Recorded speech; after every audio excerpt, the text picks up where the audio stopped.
Nicky's knees too high, I reckon. Doesn't need to come higher than the hip.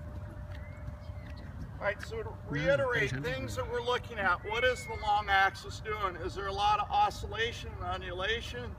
Look at the shoulder axis, the hip axis. When we sprint, if I block at this high spot, the hip axis, the free leg axis, is in front and higher than the support leg. And then as we switch, the ilium switch position. The opposite shoulder undulates in opposite phases. So if I'm blocked here, this hip is higher than the support hip it's in front of.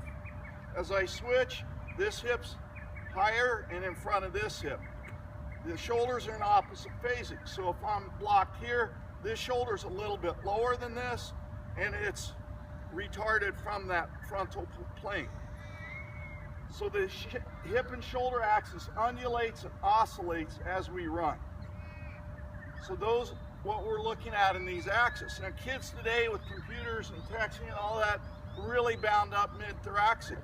So a lot of the shoulder axis undulation and oscillation is not harmonic with what's going on in the hips. A lot of athletes want the six-pack abs, so they do hours of circuit training, ab work, and they're drawn like this. So maybe the hip axis can undulate or oscillate. So those are very important features to watch as they're moving through there.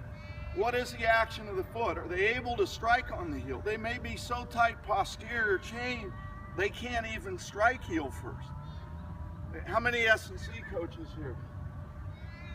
How many kids tell them to do a squat test, they can't keep their heels on the ground? Posterior chain is super tight because in a lot of our field sports you're just going forward. The anterior chain gets overdeveloped, overdrawn.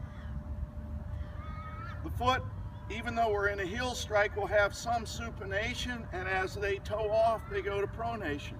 So comparing ranges, symmetry, what's the right foot doing compared to the left foot? Are they supinating equally? Are they pronating equally?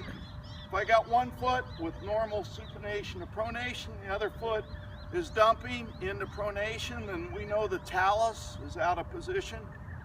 If that talus remains out of position, good chance you're going to have adductor issues, and then that'll go up the food chain into pubitis and pubic issues and sports hernia issues from a chronic talus position that you're failing to notice during field activity.